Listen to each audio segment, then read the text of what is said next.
Hello everyone, MarcusWolfe here, welcoming you all back to another episode of Disco Elysium. Yes, I ended the episode at the fishing village, and yes, I'm starting here, because I realize I probably have no more opportunities to waste time, and I need to waste at least 3 more hours, give or take, in order to get my dice. And then I can, go to sleep and then have Kim back in the party. That better work, because I don't know if the falling asleep part and Kim coming back is a random glitch fix or if it'll stay glitched. Because when I tested it last episode, went to bed and then clicked through the entire dialogue, he came back. So cross my fingers that he will. Anyway, let's find a book to read. And I do want to read one book. One has caught my attention. A small mountain of colorful board game boxes. There are numerous types of games for all ages. A lot of shelf space seems to be taken up by Wirral-related merchandise. I thought that was Wirral books, not games. My bad. Honestly, my bad. Shoot. Well, isn't this the mystery section up here? Let's go ahead and, have a good look-see. Shelves filled to the brim with crime novels featuring the supposedly stalwart Vespertine detective, Dick Mullen. Ooh, well, let's see. Good old Dick Mullen. Crime fiction is a disgrace. An asinine misrepresentation of the physical attributes of the arduous everyday work of actual police officers. I forgot that was the description. I mean, it's not wrong. I mean, my Sonic the Hedgehog fan fiction that I wrote on fanfiction.net, cough cough.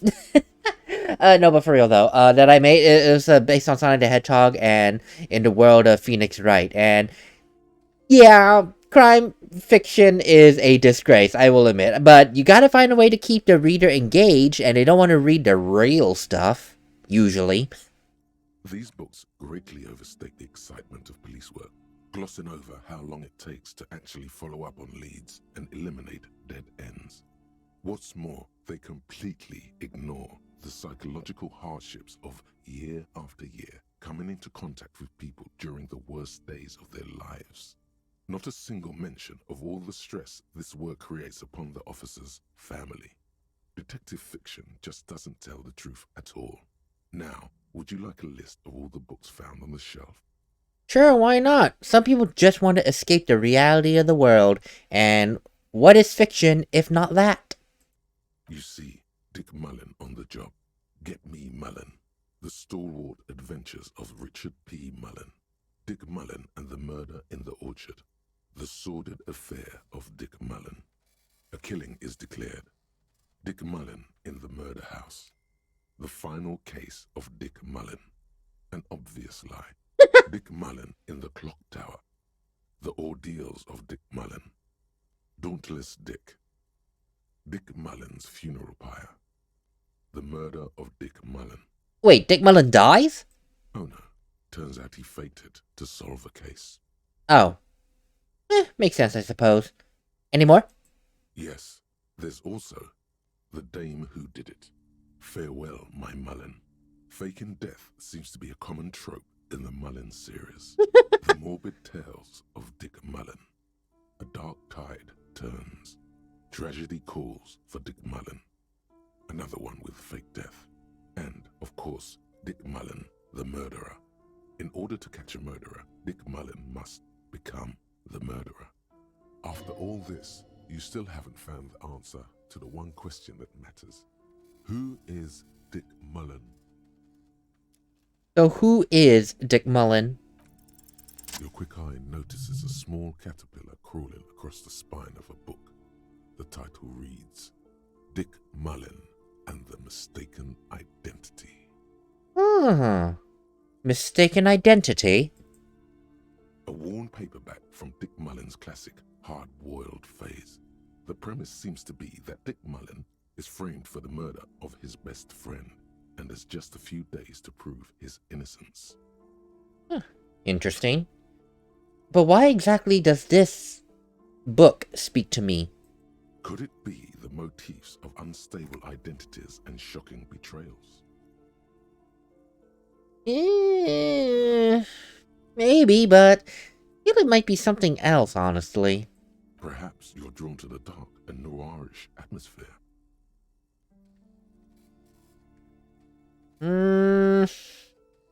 No, I don't think so. Is it because the smoking dame in the slinky red dress on the cover is giving you a hard-on? What? No, that's not what's happening. Yes, it is. The bulge in your pants is embarrassingly obvious. Relax. It's not that bad. Also, this means your blood flow is returning to normal. Good news, really. Quit staring. You're in public. There's plenty of time for that later, in the privacy of your own room. Oh my god, really, Volition? Could you Man, that is a so not obvious sarcastic tone. Innuendo. Sarcastically not obvious. Uh, sure, let's go ahead and I'd like to buy this Dick Mullen novel, miss. Of course. Such violence and immorality. I mean, enjoy. Thank you, plaisance. Now let's read this book. Why the hell not? Cause I have money to burn, quite clearly. Dick Mullen and the Mistaken Identity. Looks more like an encyclopedia or Oxford Dictionary. That's so thick. God. Another Dick Mullen book that woefully misrepresents the nature of police work.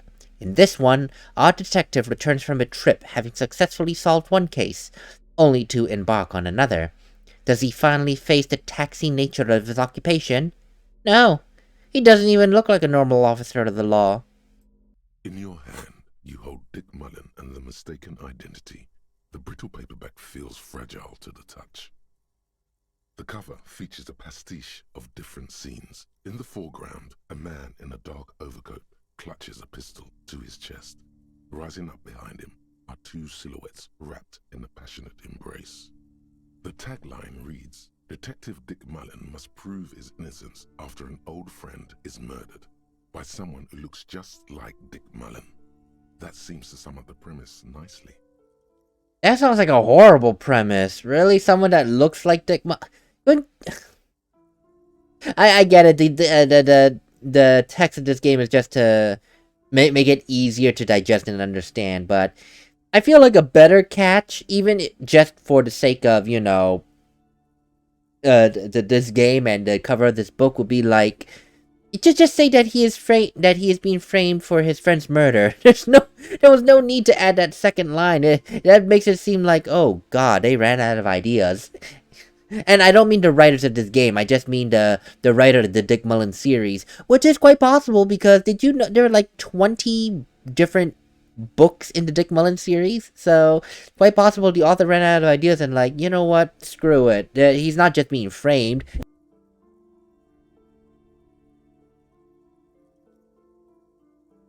He's being framed by his look-alike. I am sure I just cut that out because there was a humongous ass noise of my mic box falling.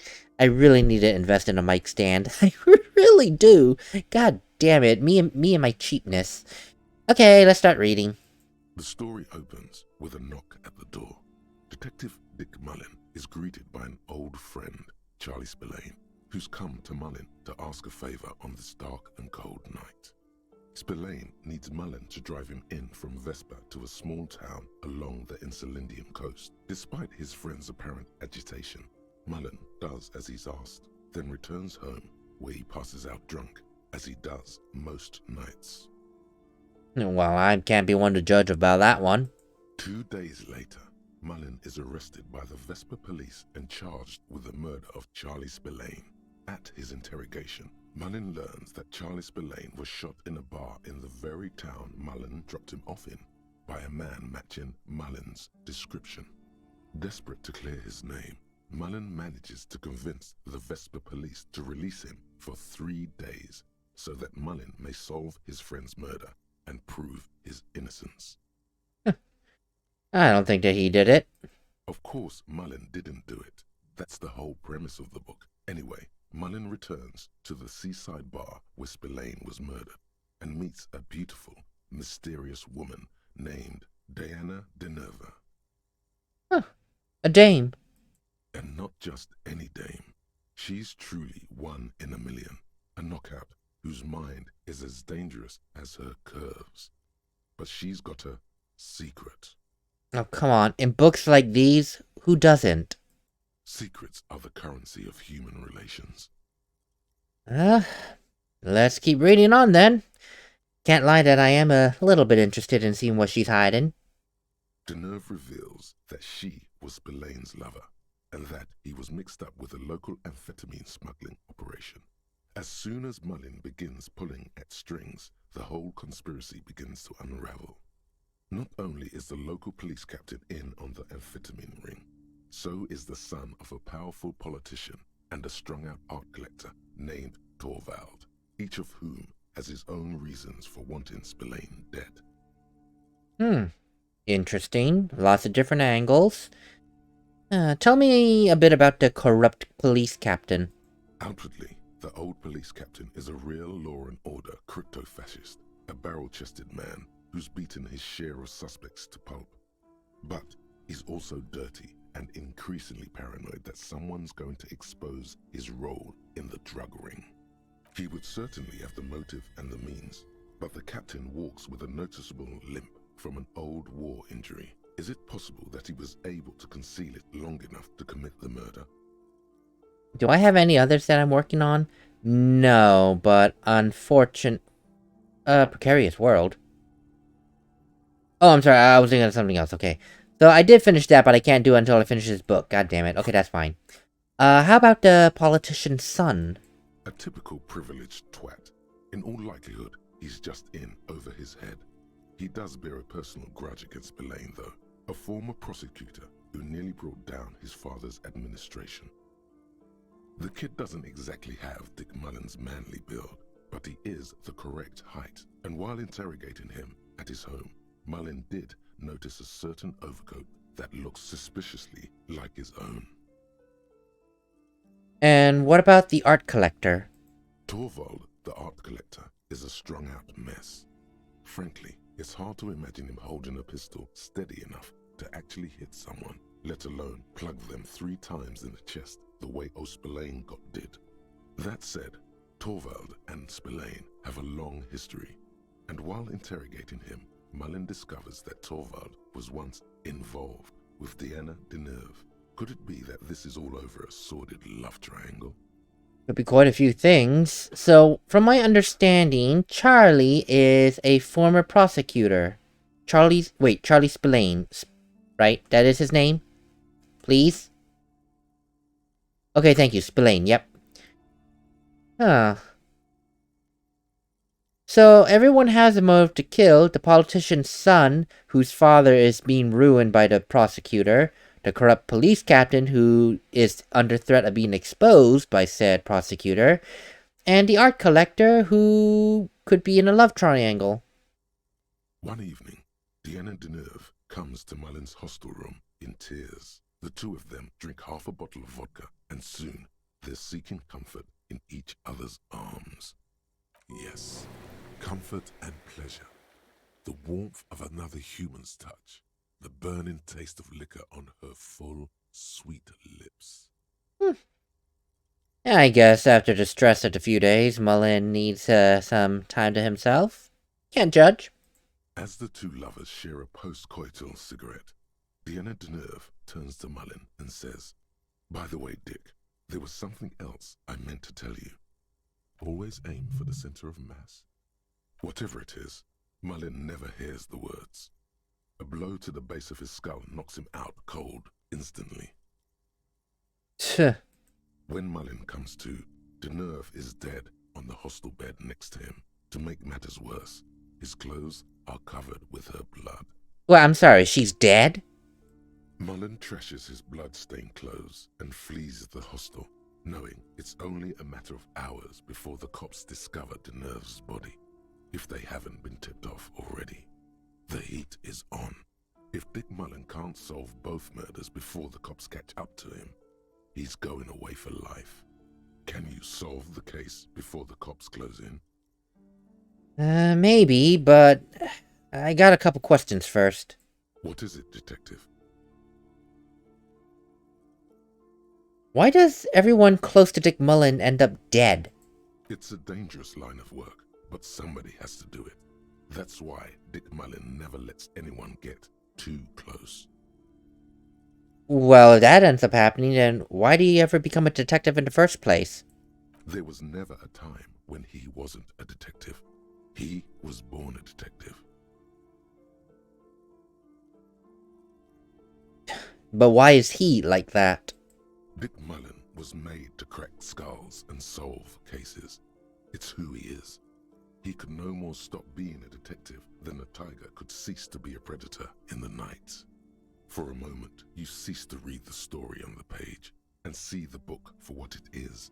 A collection of brittle, cheaply printed pages held together by glue made from the hooves of horses. From nowhere, you hear the screech of sneakers on a waxed floor, and you feel the burn of rope against your hands. Are these figments of some other life? You won't find the answers you're looking for here, in other words. But why bother solving crimes when the world is so evil? Is it really so evil, detective? Well, not entirely. There are parts worth saving. Like what? Well, for one, friends and family. Do you even have those? I got Kim. Just make sure you don't lose him. You'll not find another like him. But then, what does this book know? It's just a poorly made piece of pulp garbage made to be consumed and discarded. Be that as it may, it still has a mystery to solve. And I think I'm ready to try. So, who did it, detective? Who killed Charlie Spillane and Deanna Deneuve?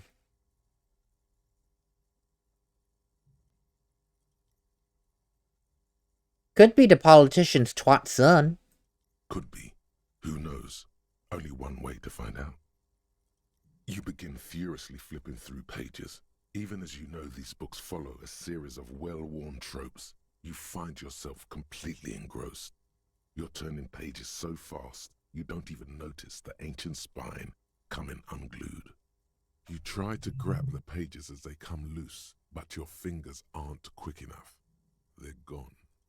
Dozens of pages scatter across the floor. The last fifth or so of the book seems to have been lost.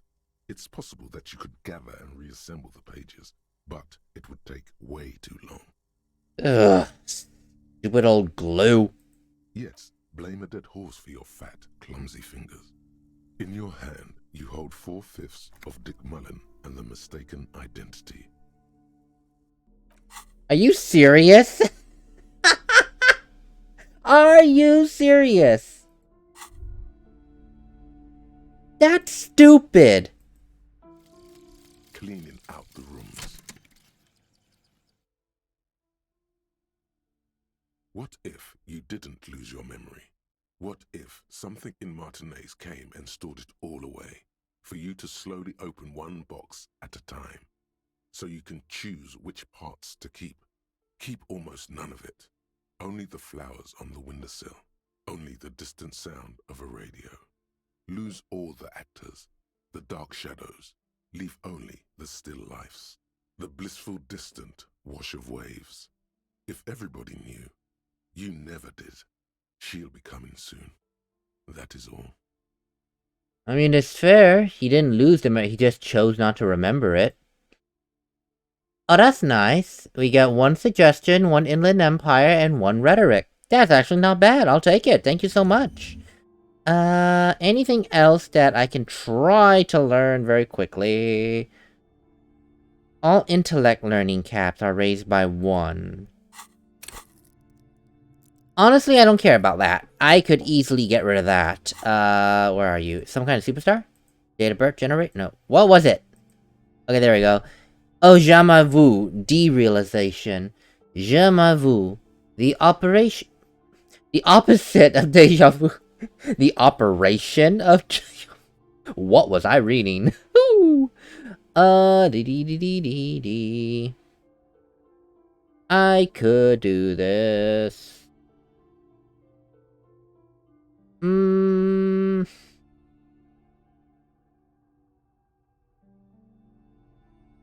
Sorry, I'm just thinking here. You know what? I think I will go ahead and... Well, I'm not going to do out... I could. Wompty Dompty Dom Center. What the hell is the Wompty Dompty Dom Center? It sounds like totally not real. 20 hours. I don't think that's going to happen. Cold Mama Dakwa, Special Division, Motorway South. I think I will go ahead with Aces Low. Let's get rid of Je m'avoue. Yes, bye-bye. And Aces Low. The Insulindian Civil War was not the first war to see the use of hybrid airships on both sides, but it was the coolest. For an entire decade, folded multi-rotor fighters got into dogfights above Revachol, Ozone, Seminine, and the Arcade Islands, spitting death at one another. They flew over sandy beaches and shot each other out of the azure sky, crashing into city blocks and setting island forests ablaze.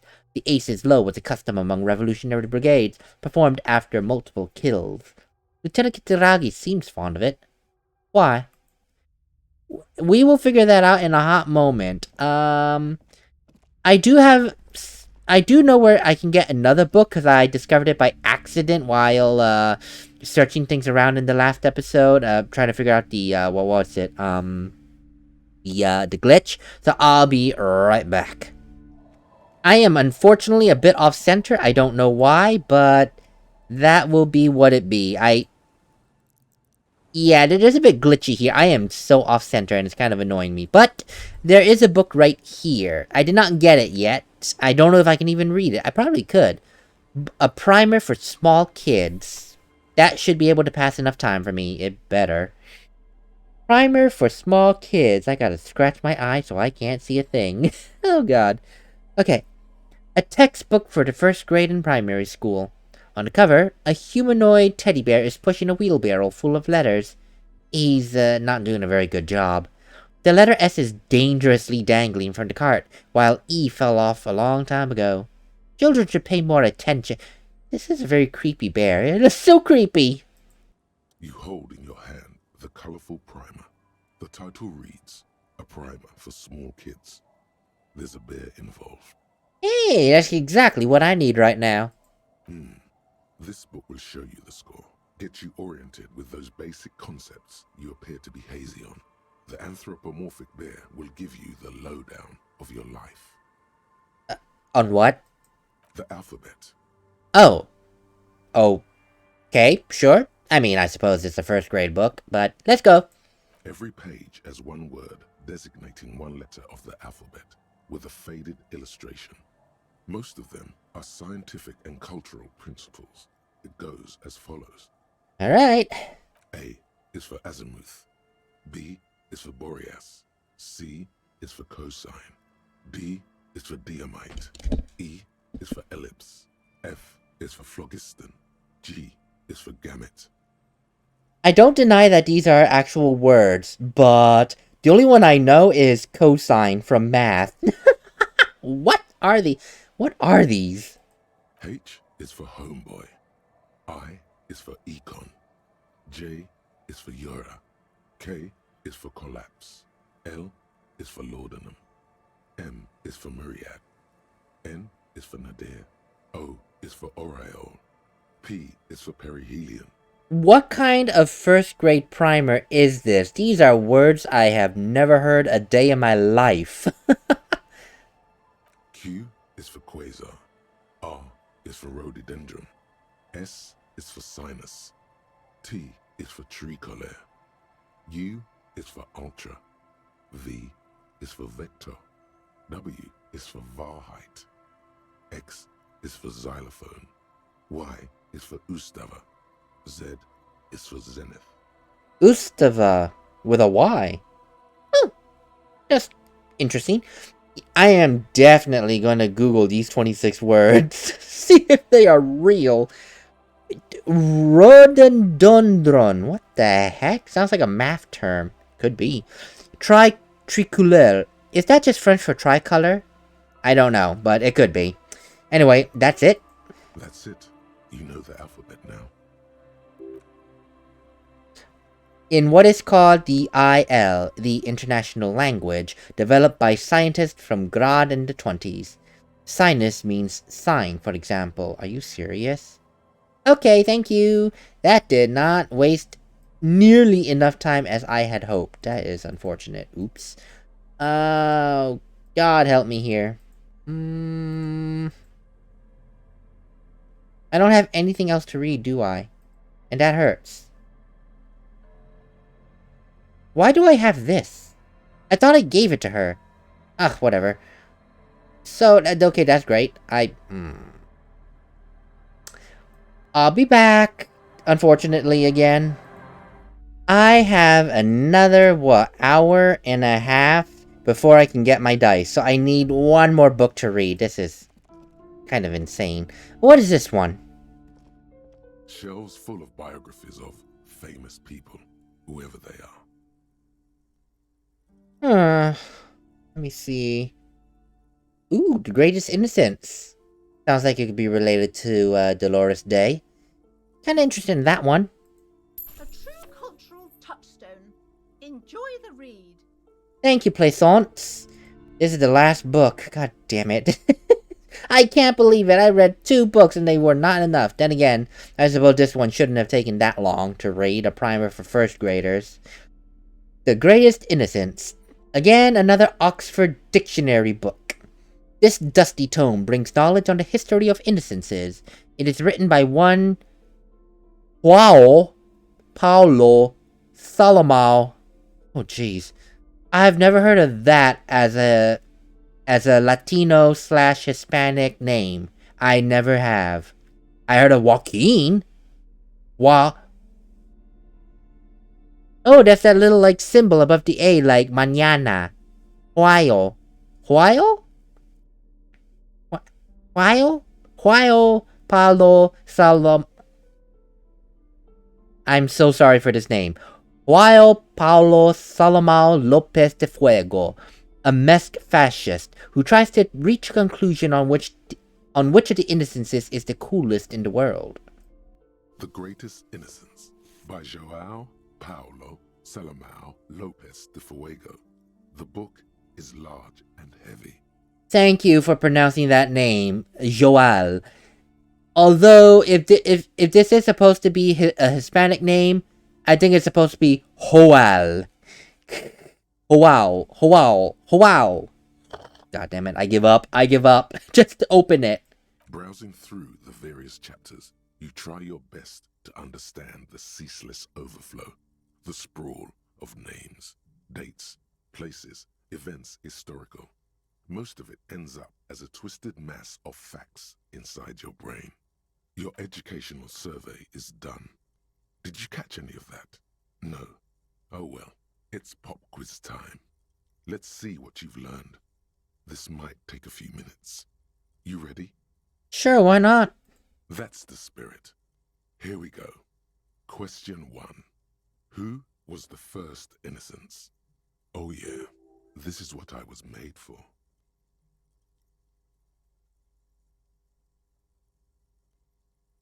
That's so. Alright, and give me all the hints you got.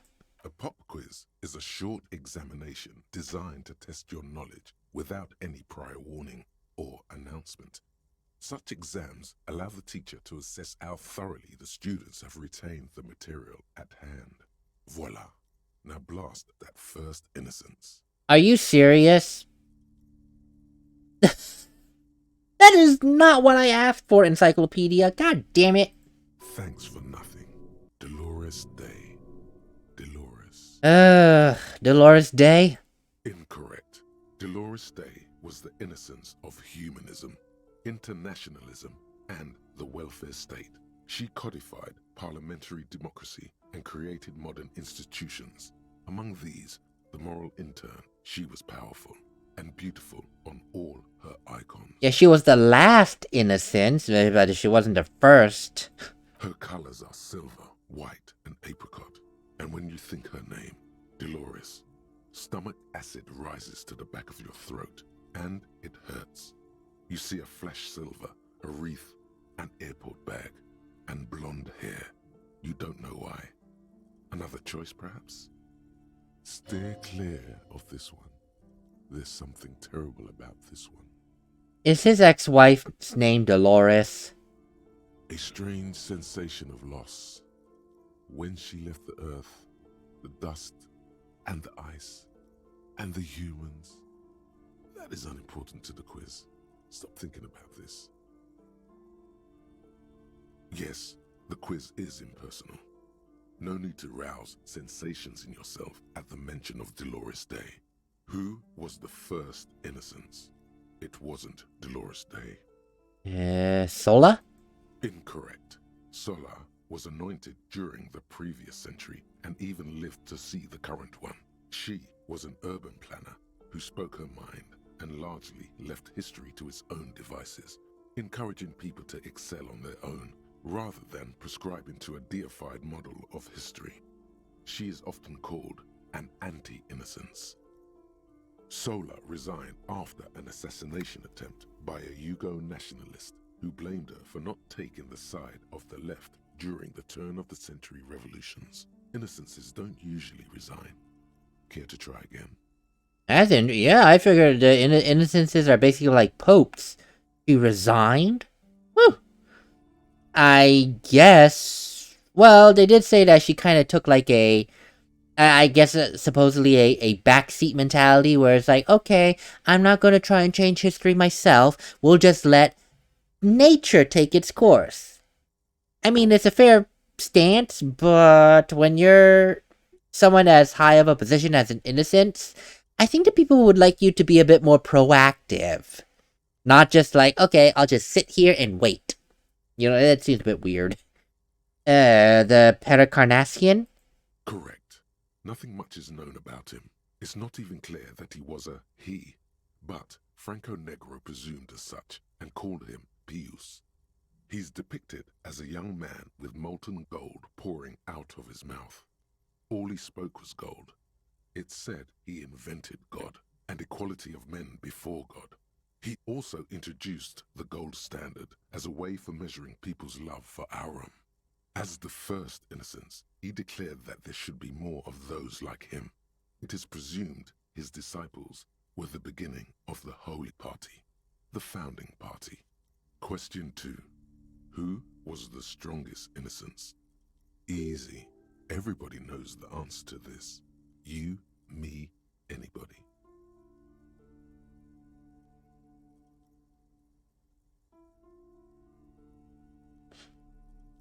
Vesper Messina? Incorrect. Vespa Messina is not a person, but a defunct state on the southeastern coast of the Occident. It used to take up most of the peninsula before separating into the republics of Vespa and Messina. Care to try again? Franco Negro? Correct. Named the innocence of militarism, he codified hereditary rule, but at the same time ended serfdom and established the Inter-Isolari Real as the global reserve currency. He also established the concept of the nation. Oh, so he created the current day monetary system. Well, not system, value. Sorry, not the whole system. Although now the whole system revolves around a real, so... But it's global, it's not just... It's a global currency, that's good to know. Franco Negro attempted to solve the rising tensions between the aristocracy and bourgeoisie by building a unified society in which every man has a place and a mission, but at the same time may rise to nobility provided on the strength of his virtue. So essentially, I think the term is a meritocracy. I think. What I'm thinking of is a government that allows people to rise up based on their merits, their accomplishments. I think it's a meritocracy. I'm bad at government, okay? So don't ask me to define terms in government. I have no idea. I mean, I only know what the word Democrat and Republican means. I don't quite understand their definition. That's how bad I am at government. Question 3. Who was the false innocence? Got it under control. No problem. solid on this one. It's widespread historical information. Stepan the Despicable? Incorrect. Stepan the Despicable, regent of Kedra, was a ruler who conquered the known world during the Kedriatic conquest, instead of the despotic Erno Pasternak. Would you try again? Well, you might have just given me the answer. Erno Pasternak? Correct. There have been a number of counter or false innocences, some assumed to have innocentic qualities, some who just thought so themselves. Occasionally, they have the support of a faction inside the ecclesiastic organization, and accusations of foul play have arisen. The most famous and important of these was Erno Pasternak. He was into torture, despotism, hymns, cannons, and world conquest, but got defeated and humiliated by Stepan the Despicable of Kedra. Final stretch. You've come so far and learned so much. This is the most important one. Question 4. Who was the greatest innocence? The most important of them all. The most precious to humankind. Before I continue with this one, yeah, I mean, in the world there's always going to be false rulers, false heads of whatever you want to call it, government, religion, culture, yada yada yada. And I suppose in the case of, what was his name again? Erno Pasternak. I guess he had a silver tongue and people allowed him to be up on such a high seat until people realized, oh, we have a bit of a problem here. This person is not who we signed up for. And for him, he ended up getting, well, I don't know if he was killed, but he definitely lost his seat to someone else. So, yeah. And this one, I think I know what this one is. I've got it, honest. I don't even have to say it anymore. Dolores Day. Correct. The Mesk might see Franco Negro as the father of nations, but as of this century, there's been a great shift in attitude. Dolores Day has become widely regarded as the greatest innocence. A most radical change to the whole fabric of the world. Everything from inter-esolary travel to the connected world to 3 consecutive scientific revolutions can be traced back to her. Every decade that passes, she seems less human somehow, and more beautiful, and more beautiful, and more beautiful. Congratulations on finishing the test. The results and your subsequent grade have been calculated. You get a C, vaguely passable, a solid effort with nothing much else to show. Nice going, mediocrity man. You would have done better if you just left Dolores Day for the end. Dial the Dolores Day down a bit. Damn it, you arrogant book! You are shouting at an inanimate object, like a real weirdo. No wonder you seem to have trouble with the right answers. All I heard about this whole time was Dolores Day, Dolores Day. Any other innocences were probably in passing. I know more about Dolores Day than any other in-canon innocence. God dang it. Okay, well, the important thing is I finally... Wow, it only took an hour 20 minutes because this was 2:45. That's cool.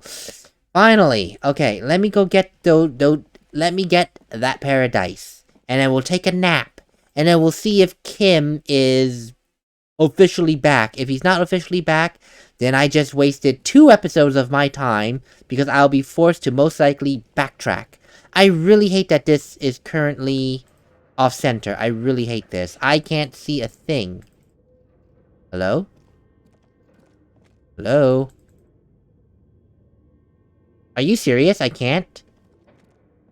Wait, is she closed? Is she closed? She better not be closed. Or is it just that I'm off-center that I now can't, you know, go around? Well, there is another way in, thankfully, so... Let me go into here real quick, and if not, then I'll just go to bed and then get the dice tomorrow morning. Is she closed? I really hate that this game is right now off-center. I really hate it. It annoys me to no end. Let me in. There we go. So I can go upstairs from here. God, it's dark in here. I can't see crap. Hello? Hello? Oh, it fixed itself. Okay. Hello? Why can I not? Do I have my flashlight with? I don't have my flashlight with. Is it because it's dark? Where is it? Flashlight.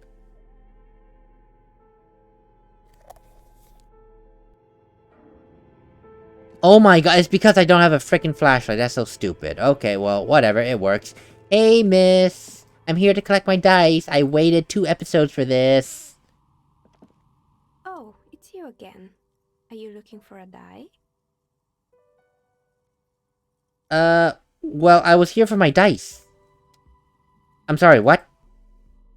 Wait, I'm confused. Where's my dice? 1243. Oh my god, are you serious?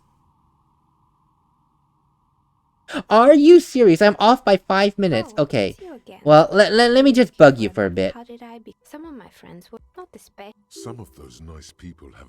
I'm sorry. Yes, I know, but Oh, it's you Mm. again. Nothing really. I didn't know him. Well, seriously? You got a great view of the courtyard and you didn't see or hear anything Sunday night? I'm sorry, detective, but as you know, I usually have my headphones on when I'm working. Okay, yeah, Well, I'm desperately trying to skip She's time. heard of- but I never saw. I might. It's light here. It's really hard. This person values. It's an odd profession. I might have. Actually, can I It's do really this? hard. This person.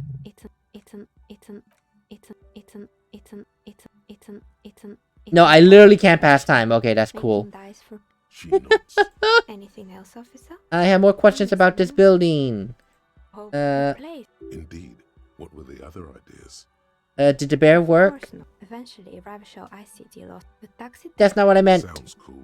I'm just trying to skip time Telling here. you to do more drugs, mostly. Very good. Anyway, The temperature. anything else? I am desperately trying to skip time. Sure, it still doesn't work, but sure. What do you want to know? Do you know anything about the East Delta pinball that was once the Whirling? Yes, I guess so. The arcade is an ancient failure. Before my time. I'm not surprised, however. My advice, don't base your business on a fad. Hypnotism, fluorography, trick track, especially pinball. And about the Slipstream SCA mystery that might be a recording. I called again and got the exact same message. Why would Slipstream SCA have a 100-year-old recording as their doorbell message? Doesn't make any sense. I'm still convinced it was nothing more than some elaborate prank. That's right. I am desperately trying to just pass time here. Yes, my advice. Sure, I'm listening. Oh boy. Oh no, I heard about that bear already. No, that's fine. Of course not. Yes. Eventually, Ravishal, maybe. He said it. Sounds cool. Oh, anything else? Okay, 1 more minute, for love of God. There used to be a fashion atelier here, but I have forgotten the head designer's name. They were doing well for a couple of years, until the insect rights activists came. Yeah, the atelier didn't know it either. They produced a certain... Okay, thank I God. don't know. Go away. Naturally. Oh, the most... really? I had other questions. I hope- Bye. Can I have my dice Oh, now? it's you again. Are you looking for a die? I'm sorry. I'm a bit overloaded just now, so I can only produce... Wait, why can I not get my How dice? did I become one? Some of my friends were... I've grown crafty over the years. Nothing really. Anything else, officer? Can I really We're there. not? When she arrived here, I'm listening. Good. I hope... Okay, this is a bit confusing. Or do I have to wait 1 more minute? Do I have to wait 1 more minute? Oh my god. I just want this set of dice! How hard is it to get a set of dice? Apparently very hard. God damn you. Can I read this note? the note is written. The note. Are you serious? You sure? Ding, ding, ding. Okay, that's cool. Get me out of here. Can I now? Oh, it's you again. How did I become... Some of my friends... Oh my I've god. grown craft. Okay, you know what? That's fine. I will be... Are you serious? That really... Why can I not get my dice? My dice should be ready by now, girl. You said 8 hours. 12:43. It's 20:45. There's something wrong here. And I am not happy about that. God damn it. Okay, well, you know what? At this point, I am done. I'll just go ahead and take a nap. I will be right back. And here we go for a nap. Hopefully Kim will come back, and hopefully tomorrow I can get my damn dice. I just want my dice. I wasted 2 episodes for that dice. If I don't get it, I'm gonna be not happy. The bed is comforting, if a bit run down. Still, you've earned a rest. Yay. That's all I have to say, The yay. place feels almost like home now, quiet and dignified around you. A new life by the seaside. You're incredibly tired. The darkness and warmth come fast. You're falling asleep. It's easier this time. Drifting off, your head has found a comfortable indent in the pillow. Your legs and your torso feel like lead weights sinking to the bottom of the sea. Until there's suddenly light. This respite. You've earned it, brother. Bask in the darkness. Let it swallow you up and swivel you around while you forget everything you've managed to remember. Wait. Are you saying this is my last dream? No, this is the one before that. We'll just keep cycling it for you if you don't mind. As long as we can. Spin it like black yarn. Enjoy it while it lasts. Wait. Is this the game's warning that I'm running out of time? You've earned it. Let it swallow you while you forget everything you managed to remember. Cause, okay, I will say this. I was talking about this game with one of Abrasive Music's friends, and that friend accidentally let slip that there is a time limit to this game. He didn't say how long though, because I told him that I didn't know. So, but I'm guessing I'm reaching that time limit then. So I know due to spoilers that there is a time limit. I think I'm reaching it. You're welcome, Harry boy. You earned it. After centuries of darkness, the alarm rings. But what's this? You actually feel rested. There's no time to cuddle with your pillow, however, or as much as shiver from the cold. The world awaits. Yay! Let's greet the world. Let's greet the new morning with, pray to God, Kim being, actually out there. And can I please... Harry? Wake up faster, please. I got things to do. Hello? Okay, thank you. Can I now get my damn dice? I just want my dice. I just want my dice. Okay. Kim? Are you out here? Please, for the love of God, be out here. Oh, thank God you are. Good morning, Kim. Yeah, you just disappeared for no freaky-deaky reason yesterday. I don't know why, but... yeah. What was I thinking? Okay, so before I, yes, I know, there's this wonderful little bit of music that I do not care for. I just want to see if I can get the dice, and if not, I'll see you all in the next episode. Plaisance? It's always nice to see you here. You bring good energy. The Dick Mullen book that I bought yesterday? It fell apart. Do you happen to have another copy? Oh, I'm very sorry, sir. Some of these old paperbacks just don't have the durability. I would be happy to sell you another one, but unfortunately, it's the last copy we had in stock. Yay, okay, well, goodbye, book peddler. Thanks for nothing. Let me see if I can get this damn dice. That's all I want right now. That is all I want. Please.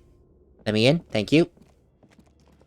Let's go into the darkness, because I have a flashlight, and let's go ahead and talk to the woman with a pearl earring. I don't remember her name, so that's all I know her by. Oh, it's you again. Are you looking for a die? I literally had to wait for the next day. Okay, so 8 hours was a lie. I have to wait the next day. Yes, I'm here to pick up my die I ordered. Excellent. That will be 10 real for one set of magnetic dice. Well, here you go, This was an especially fun set to make. she says as she opens her drawer and hands you a sparkling pair of dice. Dazzling. It's like you have a pair of tiny disco balls in your hand. Thank you so much. Let me see the dice. I think I had the other set of dice too, right? Yes, I do. Oh, that's very big dice. The Icosahedro dice set, Sirens. Look at the map tab in journal to see which white checks have... Oh, I still don't understand how that worked. And I can't equip it, so... That's fine. I don't understand how that worked, but how about these? These 100... It literally is 100-sided. How does that work? That's so much. When rolled together, pips on the dice interact with each other by pulling and pushing, just like magnetic personalities. Note, look at the white map tab in the journal to see which white checks have opened. Oh, all that did was open? Are you serious? Well, that was a horrific waste of time. Okay, yay. Thank you, dice. You wasted my time. That's so ridiculous. Okay, well, I'll see you all in the next episode because I wasted 2 episodes of my life. Well, not quite. I did some things that I didn't want Kim to know about, so the glitch did have some benefit, but overall, I wasted my time. Joy. I love learning that. See you all in the next episode, everyone.